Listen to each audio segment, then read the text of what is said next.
Сәлем тыңдарман. Бұл жерде шынайы өмірден алынған құпия оқиғалар айтылады. Дыбысты барынша қосып, өзіңізді кейіпкердің орнында елестетіп көріңіз. Ендеше кеттік. Малика келін болып түскелі, үйден де береке қашып бітті. Зілиха апаның үміт еткен екі ұлы бірінен соң бірі араға жыл салып, үйлі баранды болды. Ахмет көке мен Зілиха апаның 6 перзентінің ішінде аман қалғаны Сарвар, Санжар, Надира.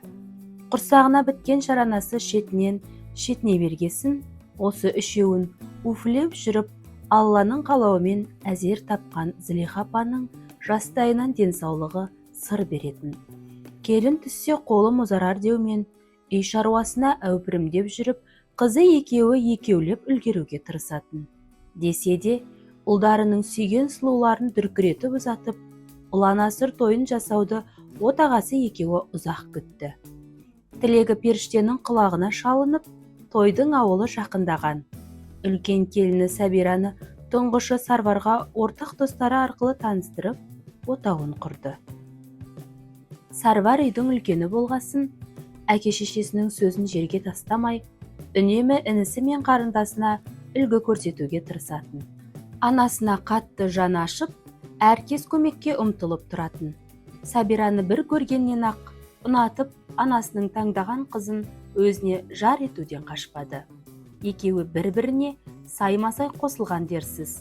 Кішіпейілділігі мен ұяңдығы жас келіннің биязылығын одан сайын айшықтап, қайын жұртына табалдырық аттағаннан ақ сіңісіп кетті. Қайын атасы да ізетті келіннің әрбірісіне сүйсініп, көп жаса балам деумен ақ батасын беруден еш жалықпайтын. Кейде енелігін көрсетіп, қаталдығын байқататын Зілиха апа қабағымен түйреп, көзбен осып алады. Ширатып алуды ойлайтын ененің іштей келіннің жұпыны жерден шыққандығы зығырдан қайнататын. Қырық үйден тыйым көрген Сабинаны қырық үйдің қатыны мақтағасын ортақ таныстары арқылы келін етіп, шаңырағына енгізген жоқ па? Сарвар болса, күн санап, Сабираның гүлдей ашылған әр гүлдесі секілді, әр қылығына тамсана қарап, ғашық бола бастаған.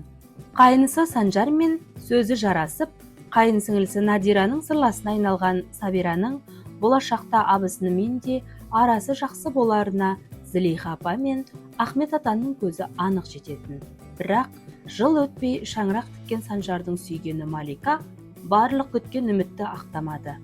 Ағасы мен жеңгесінің ара қатынасына ерекше қызығушылықпен қарап, үйленуіне бірден бір себеп екеуінің махаббаты мен ата-анасының келіндеріне деген ықыласы. Санжарды үйленуге асықтырғандай. Малика мен мектеп табалдырығынан таныс. Өзінен 3 сынып төмен оқыған қыздың айналасынан жағымпазданған достары үзілген емес. Әкесі ірі кәсіпкер. Жегені артында, жемегені алдында. Жеке көлік жүргізушісі мен кіріп шығып жүріп, 11-ші сыныпты аяқтап, жоғарғы оқу орнында ақшамен жауып жүрген ерке тотай. Еркелігі өзіне жарасып бақтыратын Малика Санжарды сырттай жақсы танитын. Қасы көзі қиылған, ірі денелі, сымбатты жігіттен тек Маликаның ғана дәмесі жоқ емес. Алланың қалауымен екеуі жақын танысып, қыз жігіт ретінде жүре бастаған. Бірақ екеуінің махаббаты жігіттің ата-анасына да, қыздыкіне де жақпады. Маликаның туғандары әлбетте өздері секілді бизнесмендердің ұлына ұзатуды қаласа, Зілиха апа үлкен келіні сияқты ұяңдау, ізетті қыздың ұлының қолынан ұстағанын құптайтын. Бірақ махаббат, жастар өз дегеннен қайтсын ба? Қыздары біресе үйінен қашып, біресе шатырдан секіремін деп, үйіндегілерін үркітіп, ақыры Санжарға тұрмысқа шығуға әкесінің ептеп көндірген Маликаға болашақ енесі екі түрлі көз қараста еді. Бірі өзімшіл ерке қыздың онсыз да еркелеу ұлының шайбау мінезіне шыдас бермей, екі ортада қалмауға кім кепіл десе, екіншісі бай құдалармен құдандаласып, ағайын туыстың алдында марқайып, шіренгісі бар. Мата шұта, көрпе көпшігін қарыштап, базар мен үйдің ортасында жүрем деп, Зілиха апаның демікпесі шыдас бермеді. Сонда да бай құдалардан қалыс қалмайын деумен барынша тырысып бақты. Ахмет атаның жиған азын-аулақ қорадағы 4-5 малына тыйыштық бермей, ақыры сатып, ақшасын шытырлатып санап алды. Құдағиының мойнына жуан алқа мен құдасына бағалы сағат сыйлап, шашылып той жасады. Үлкен келіні Сәбираның қайын енесіне аздап өкпесі пайда болғанымен, өзінің әке-шешесінің жарытып жүзін жарық етер ешбір дүние әкелмегенін де ойлады. Дегенмен, екеуі де бір үйде бөлек отанға еншісін алып шықпағасын санасу мен салыстыру қатар жүрді. Малика есік аттағаннан кеудесін тік көтеріп, артық әрекетке бармай, тек көрінетін жерлерді шай құюмен, қонақтарды күлімдеп күтіп шығарумен ғана шектелді. Ауыр жұмыстың бәрін абысыны Сабираға ысырып, ауырдың үстімен, жеңілдің астымен жүретін қулық сұмдығы бар айлакер еді өзі. Бірақ кіші келін келгелі ененің көңілі жайланып, ауыз ұрт майланып қалды. Дереу жұмысынан шығарып, қайын атасы Санжарды өз қарамағындағы бір бөлімшенің басшысы етіп, жайлы креслоға жайғастырды. Қызының айтуымен жалақысын көтеріп, күйеу баласын ақшамен алдаусыратты. Бірте-бірте күшік күйеуге айналып бара жатқанын Санжар әуелгіде түсіне қоймаса да, ағасы мен әкесі шикіліктің барына сезіктенетін. Сонда да Зілейханы міз бақпай, Майшелпек құдасының сөзін сөйлеп, келіннің бетінен алмай еркелетіп, күннен күнге есіртіп жіберді. Маликаның жасауымен келген қымбат техникалар, ыдыс жуатын, кір жуатын және басқа да жұмысына жеңілдетуге арналған заттарды өзінен басқа ешкім қолданбайтын. Яғни келіні рұқсат бермейтін. Байқұс жарлы жердің қызы Сабираның да мұндайды көргені жоқ. Тек теледидардан байқағаны болмаса, қолына пульт ұстап, үйде еркін жатқан емес. Кіші келіннің тірлікке ебі жоқтығы былай тұрсын, дәмін келтіріп ас әзірлеуді білмейтін. Кейде Зілиха апа, құдағиым не үйреткен қызына, деген кейген өкінішін Ахмет атаға ешкім жоқта айтып алады. Сабирадай алтын келін жоқ дегенмен, екеуі де құрсақ көтере алмай жүргеніне алаңдап қалады. Ал келгені кеше Маликаның бірнеше рет лоқсып, жүрегі көтеріліп жүргенінен сүйінші хабарды күтіп, немере сүйетіндеріне тәубе етіп қояды. Шынында, Маликаның аяғы ауырлаған күннен бері тым еркелеп, ел қатарлы ас ішуді қойған. Онсыз да түске дейін ұйықтап, тірліктің бәрін абысынына артып қойған ол, тіптен жетісіп кеткендей көрінетін. Санжар қайын атасының арқасында шалқып тасып жүргендіктен әйеліне батырып сөйлей алмайды. Баласының көңіліне қарап, Зілиха апа да үндемей тілін тістейді. Ахмет ата болса, жақ ашып келіндеріне тіке қарап сөйлемейтін сыпа кісі. Бұл үйдің қызметшісі Сабира, қожайыны Малика секілді. Екі жеңгесінің салыстырып, үйде тістеп сөйлейтін жалғыз, қайын сіңілісі Надира ғана ағаларына шақыстырғандай міндерін айтып, беттеріне баса алатын. Бұл әрине Маликаға жақпайтын.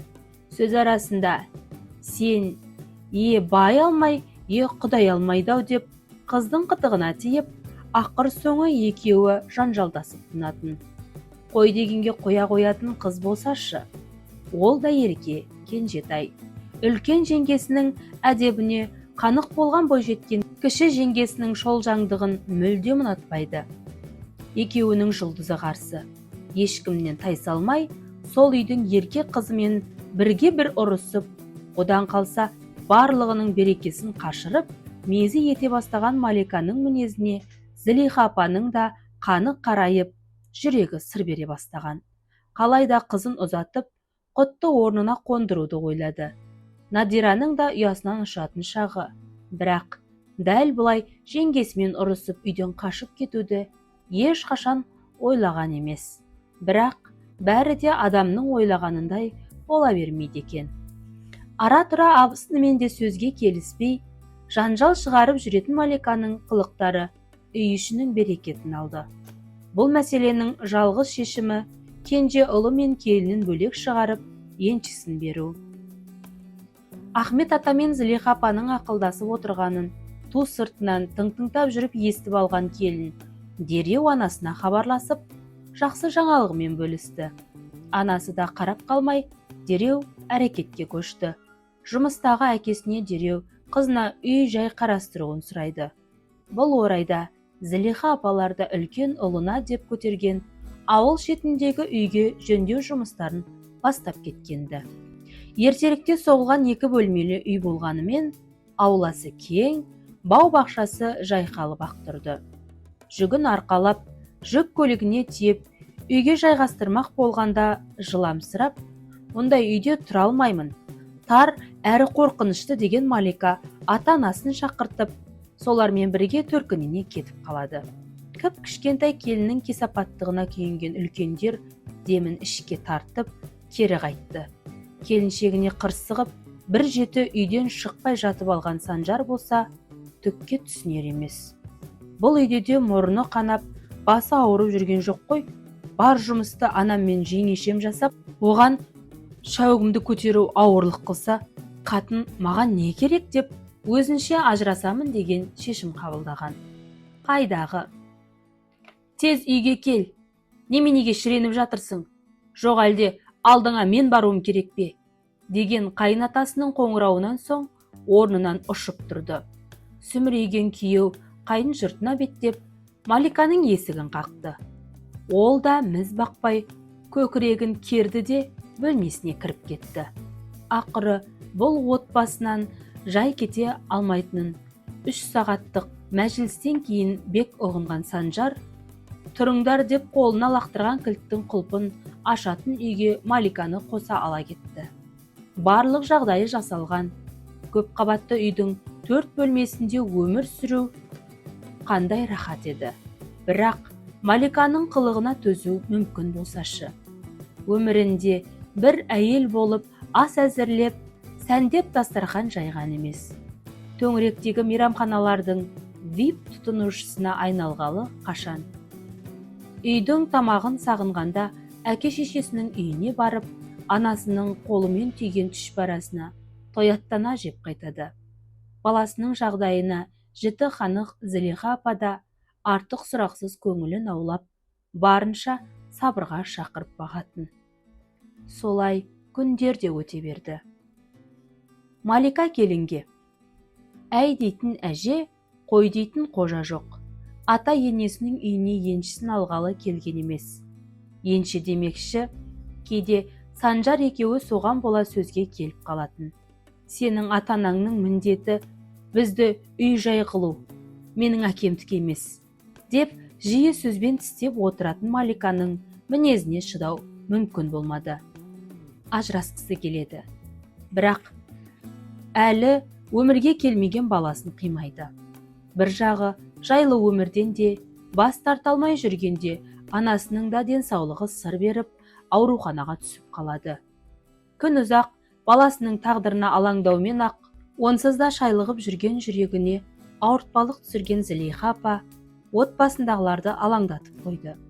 Келіндерінің де шынайы бет перделері шешіліп, кімнің кім екендігі анықталғалы бері Сабираға ермелік пен озбырлық жасағандығы бар. Маликаның байлығына мастанып, текке айыптаған әрбір сөзін ой елегінен өткізген сайын, өкініші бойын өртеп, жүрегін сыздатты. Дәрігерлер науқастың дертіне шипа тауып, емі дарығанша арада айлар өтті. Сол аралықта Маликаның айы күні жетіп, қыз босанады. Бұл тартынан күн шыққандай өмірге періштенің келуі отбасының басын қосып табыстырар деген ниет болған. Зылиха апа ауруханадан шығып үйінде бір жеті тынығып жатты. Өз-өзіне келіп алғасын үлкен келіні Сабира мен қызы Надира менен тұңғыш немересін көруге жиналды. Жол жөнекей қолынан келгенше керекті киім-кешегі мен сый-сияпатын алып, немересіне басқанша аптығы басылмайды. Немересін бауырына басқанша аптығы басылмай асығып барғаны.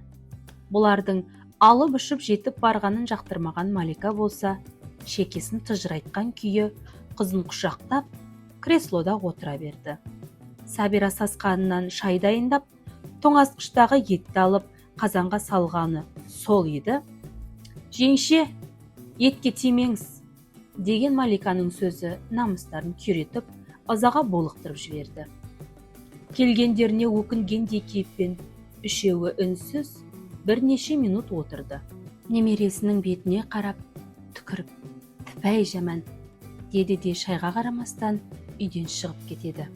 Баласының бақыты үшін амалсыздан шыдап баққан Зылиха апаның күйігі күйдіріп барады. Санжардың Маликаға деген сезімінің суып кеткені қашан. Екеуінің махаббатын туылған қыздар да сақтай алмай, соңғы сөз ажырасуға тоқталды. Бәріне қолын бір сілтеген Санжардан тартып алынған көлік пен пәтердің кілті қайын атасына қалды. Жұмысынан шығарып, еш жерге орналаса алмайтындай жолын жапты. Зылиха апаның кезінде байлыққа мастанған кеудесінен түк қалмады. Ағайын туысқа қай бетін айтарын білмей, күйік болған келіннің баласына тигізген зардабынан іші күйіп барады.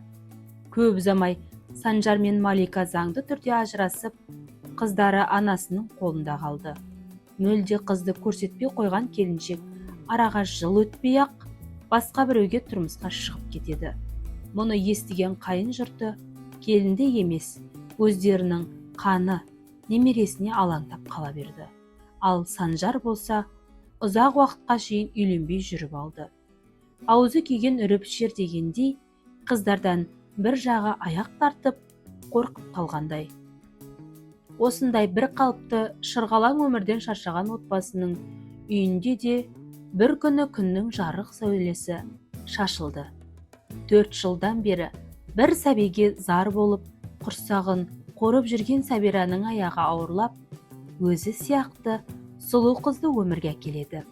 Үй іші ұзақ күткен қуаныштарын ұзағынан тойлады. Артынша Надира қыздарына сырға салынып, ұзатылып, той артынан бұл үйде той болды. Бұл жердегі басты ұғынар дүние, ештеңені байлықпен салыстырмай, ең бастысы адами құндылықты қадірлеу дегім келеді, депті автор. Құрметті тыңдарман, бұл жердегі автордың жазбасы шынайы өмірден алынған, өз туыстарының күнделікті бастан кешіп жатқан оқиғаларынан алынған болатын. Автор өзінің әңгімесі арқылы бізге не жеткізгісі келді? Сіздің ойыңыз қандай? Видеом ұнаса, лайк басып, комментарий қалдырып, арнаға тіркеліп алыңыз. Келесіде кездескенше, сіздермен бірге болған мен Сандуғаш.